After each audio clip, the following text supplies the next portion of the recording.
It's a very good evening and welcome to Network. My name is Phumelele Zondi. Today we'll tell you about the top 10 finalists of Hack Jozi, where tech entrepreneurs are competing for funding and incubation. We update you about the Gauteng Schools Registration Portal. After initial problems, it's now been working for about a week without a glitch. Our discussion is with Amnesty International about children mining Cobalt in the DRC. Cobalt is used to power mobile phones, laptops and other portable electronic devices. Find us on SABC Network on Facebook, Twitter and Instagram. It's News Network at sabc.co.za and email. Let's start with your technology and social media news.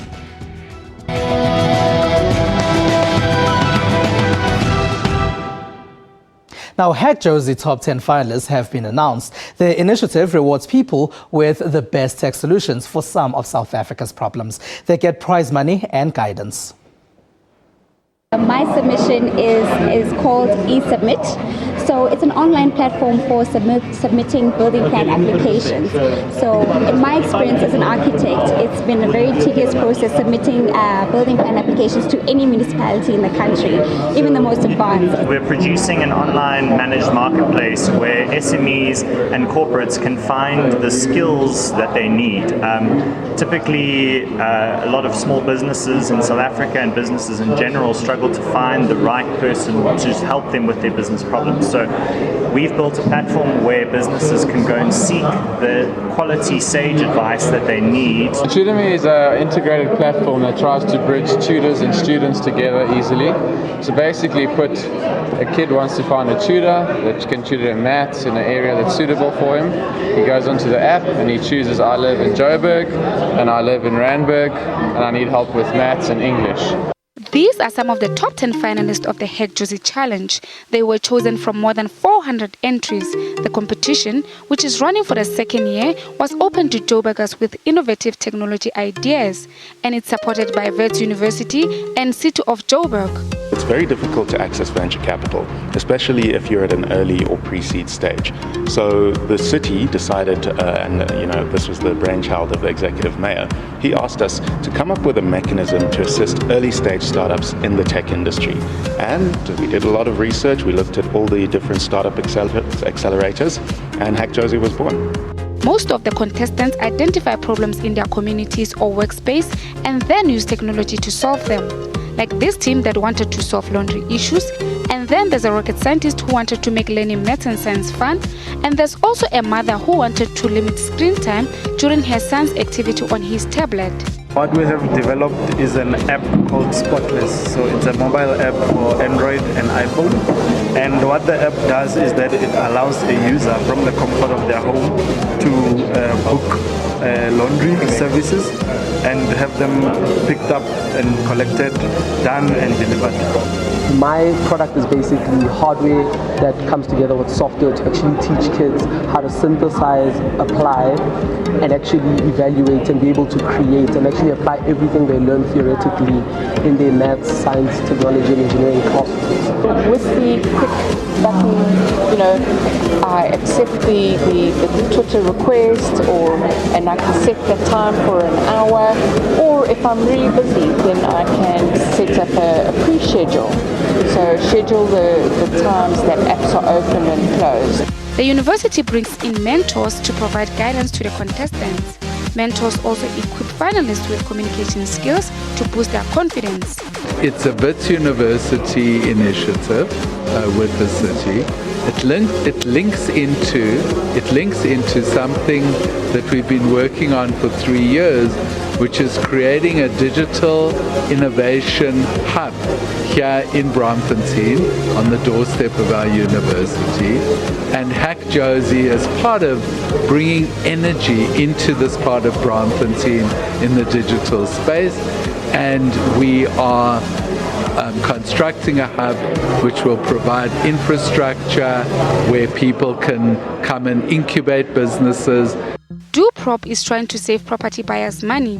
It tells you if the property you're buying has the historical debt. The mobile application is designed for conveyancers, property agents, property buyers and property sellers. It is informed by ultimately the historical debt on the property. What the application does, it does due diligence for anyone that wants to buy a property. The Hack Jozi Challenge will conclude with the announcement of the winner on May 19th. They will take home 1 million rands. The city of Joburg will provide business training for a year to top 10 finalists. The Gauteng Education Department says it had to fall hacks as it launched its school's registration website. The site is finally up and running after initial glitches. The Gauteng Education Department school's application website has been working for a few days without a glitch now. This is after a week of not working after its initial launch. The website will now formally go live exactly at 14:30 today. And we anticipate it will be in a position to handle a capacity of 20,000 logs per second. And it will allow all parents that want to register their children. This was not the first time the system had crashed. The previous week, the site was unable to go live due to massive volumes.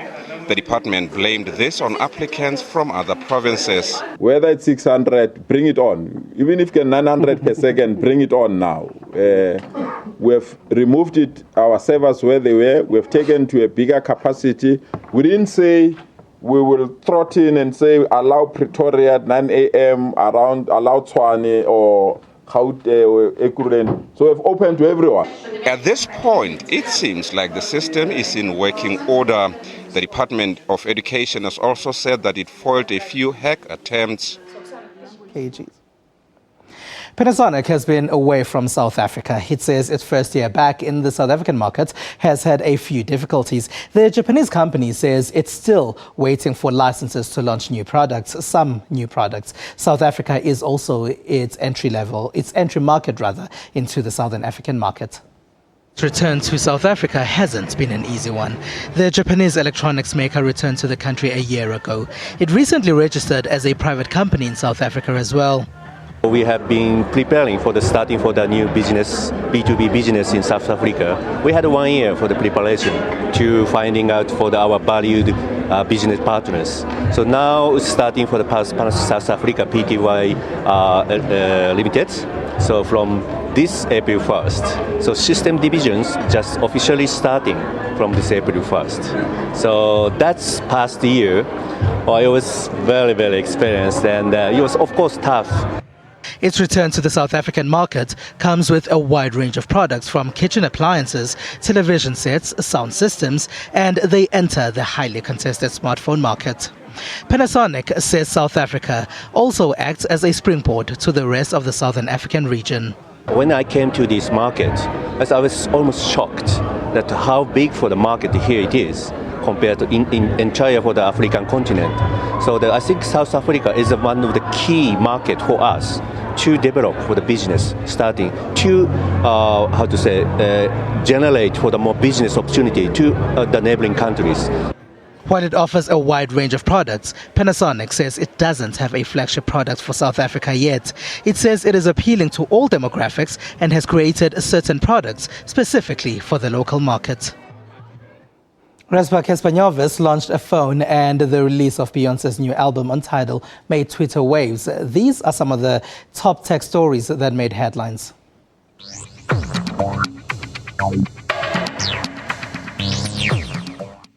South African rapper Casper Nyovest created a buzz in the country's tech space earlier this week. The artist collaborated with local smartphone brand AG Mobile in the launching of its new flagship device, the AG hashtag. At a media press briefing held in Johannesburg on Tuesday, AG Mobile CEO Anthony Goodman said that the AG hashtag wasn't just inspired by Casper, he actually played an integral part in the development, design and specifications of the device over the 9 months it took to bring it to market. Nyovest said that he is proud to be a part of the creation of the smartphone and also added that the AG hashtag is dope. Now off to the US of A. Beyonce got Twitter running wild with the release of her new album, Lemonade. The pop star released this album on the online streaming platform Tidal, which she co-owns with husband Jay-Z and other popular musicians. Talking about online platforms, the European Union charged Google earlier in the week with abusing the dominant position of its Android mobile operating system, opening a second front against the US technology giant that could lead to a large fine. What we found is that Google pursue an overall strategy on mobile devices to protect and expand its dominant position in Internet search. It is doing so by imposing unjustified restrictions and conditions on manufacturers of devices who's running Android mobile operating system, as well as on mobile network operators.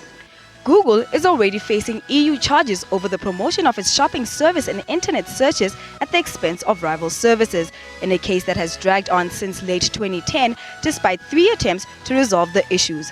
Google, which has 12 weeks to respond to the charges, said in a statement that Android was a remarkable system based on open source software and open innovation. Still on tech giants, Bill Gates said that no one was an absolutist on either side of the digital privacy debate. But the co-founder of Microsoft Corp said he supports his company's lawsuit against the US government, seeking the freedom to tell customers when federal agencies have sought their data. There probably are some cases where they should be able to go in covertly and get information about a company's email. But the positions Microsoft is taking in this suit is that should be extraordinary. It shouldn't just be a matter of course that there's a gag order automatically put in. Gates shared this at a Reuters Newsmaker event in Washington.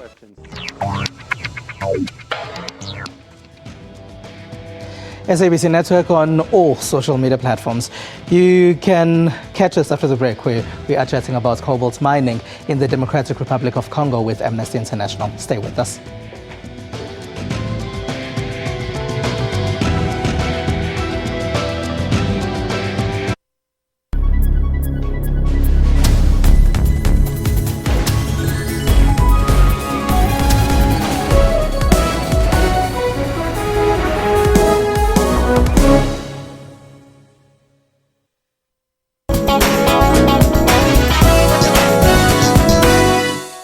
Hindu devotees took a holy dip at Sangam, the confluence of rivers Ganges. People and priests made their way to the banks before the break of dawn. Security arrangements were in place for police forces patrolling on the river banks to ensure smooth functioning of the event. A mobile museum in India's West Mumbai is highlighting the skills and creativity of residents of one of Asia's largest slums. That's what we've been doing here, is creating this platform, and we came here to help it develop and to, just build it up.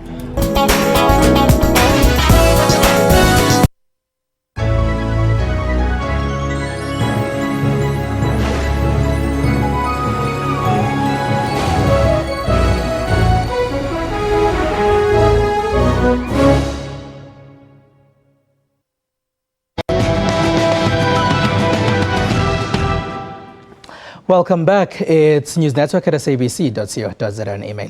Now, cobalt is a substance found in electronics made by some of the top brands like Apple, Samsung and Sony. Amnesty International says it's concerned that many of these brands don't ensure that cobalt is mined under humane conditions, and it doesn't end up in their products. Cobalt from the DRC is a concern for Amnesty International. They say some of it is mined by children.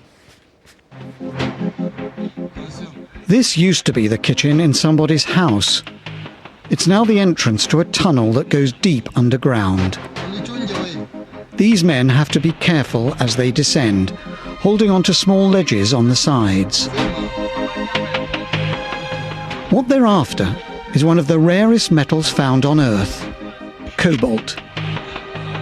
And the Democratic Republic of the Congo is the source of more than half the world's supply. Much of it comes from hand-dug, artisanal mines like this one, some up to 60 meters deep. Cobalt is used in the production of lithium-ion batteries, the sort that power your electrical devices, like smartphones and laptops, and also the batteries in electric cars. But these miners, who are too poor to own laptops or smartphones, risk their lives for those who want them. Over the past year, there have been at least 80 fatalities in these mines. But we also spoke to people who said that many accidents aren't reported, and bodies are just left buried underground.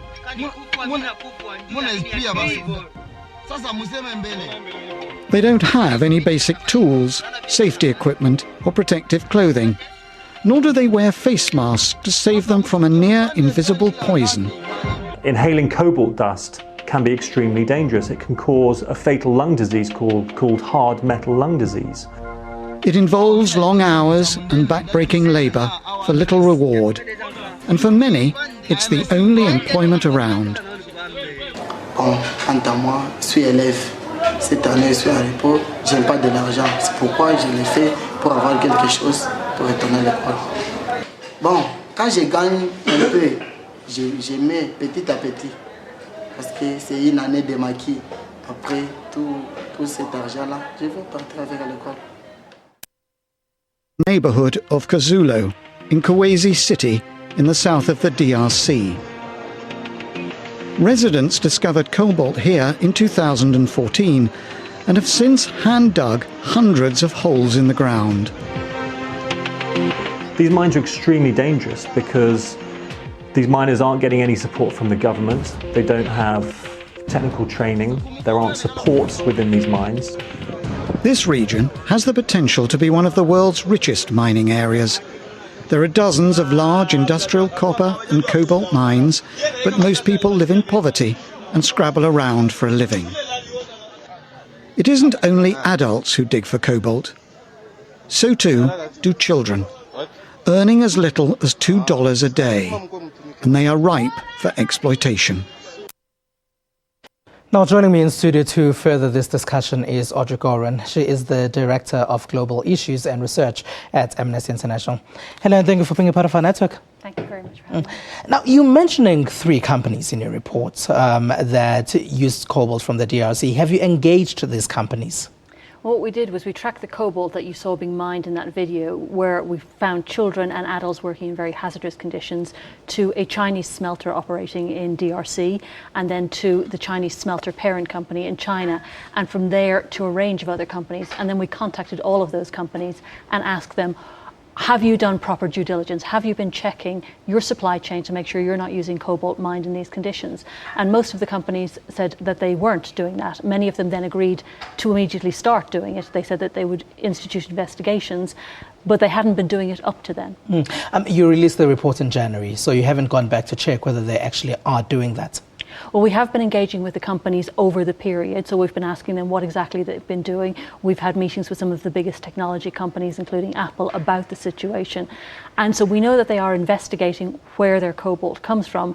What we were concerned about is it took our report to make them do that. They should have been doing it beforehand. And if Amnesty was able to discover this, so should these big technology companies have been able to discover the links. Now, at the moment, we're not saying that these companies definitely are using cobalt from this area, but there's a very high risk that they are, because we've tracked it through their supply chain, which is something they should be doing themselves. What made you decide to do this report? Well, we've been getting reports. We work very closely with a partner with whom we wrote this report, AfriWatch in DRC, and we've been hearing a lot about the conditions at the mines, the artisanal mine sites, hearing about children at the mine sites and about the very serious risks people were taking, which again you saw in the video. So we decided we would go and investigate that human rights issue. But we look at mining of cobalt, of copper, of other minerals and metals in many countries around the world. Cobalt, what does it do exactly? Cobalt is a component in lithium-ion batteries, which are the rechargeable batteries in smartphones, tablets, etc. So many of the devices that we're commonly using would contain cobalt. And if I'm a user of these devices, should I care where the products that go into my devices, that go into the iPhone, for example, where they come from? Should I care? I think everybody would care if you knew that a 12-year-old boy was going down in a mine shaft and working 12 hours a day for $1 or $2, probably being cheated by the traders because he can't. This is one of the people we interviewed. He doesn't know if the trader tells him how much the cobalt is worth. He has no way of arguing. So we see children are being exploited. We see that they're going through horrendous risks. We know people are dying in the artisanal mine shafts in DRC. I think everybody who uses these devices does care. And what Amnesty is asking people to do is to let the companies know that you care. Go on Twitter, tell Apple, tell Samsung, tell Sony that you care and you want them to check where the cobalt comes from. You're saying that you want them to check where it comes from, but once they've done that, what should they do? Well, once they've done that, they need to work with a range of actors if they found abusive situations. So obviously the government of DRC has a key role to play here. What we're asking for is companies to work with local civil society, with the government, to try and address the problem, provide safety equipment to adults and make it possible to do artisanal mining safely, because it's a good livelihood choice or a good livelihood option in the situation. But children should not be mining. It's not an occupation that's suitable for children, even on a part-time basis. So we should also ask the companies to be working with local civil society and the government to get the children from the mines into programs that will give them education. This is what we die for, is what you titled your report. Why is this? This is because this is what somebody said to us when they were hearing about where the cobalt goes. Because, of course, when you interview people and tell them what they're doing in southern DRC, do they know where it ends up? And then you show them where it ends up. That's a question. Is this what we die for? Because they've seen, many of the people we interviewed, of course, have seen or heard of people dying in those mine shafts, which aren't properly propped up. So there are cave-ins, people are buried underground. Probably more people die than has ever been recorded, properly recorded in the DRC. Would you be going back to do follow-up reports? We will definitely be going back, and we work actively with our partner AfriWatch to continue to monitor the situation. Audrey Gorin from Amnesty International, thank you very much for joining us. Thank you. All right, now let's see what some people have been sharing on social media. Papa Wemba was a popular hashtag today. This is after the popular Congolese musician collapsed and died on stage in Abidjan in Ivory Coast on Saturday. Many have been sending their condolences. The London Marathon has also been trending. The race saw an estimated over 39,000 runners competing in the race. Hashtag Lemonade was a global Twitter trend even before Beyoncé launched her visual album. The Bayhive, as Beyoncé's fans are known, was also fighting off people who were criticizing them over their interest in her music. Right, and that's all we have for you. Find us on SABC Network on Facebook, Twitter, and Instagram. We're on News Network at sabc.co.za and email. We leave you with a video of people having fun with VR glasses at a virtual reality center that recently opened in Japan. From me and the rest of the network team, have a good one.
The big news is Newsroom.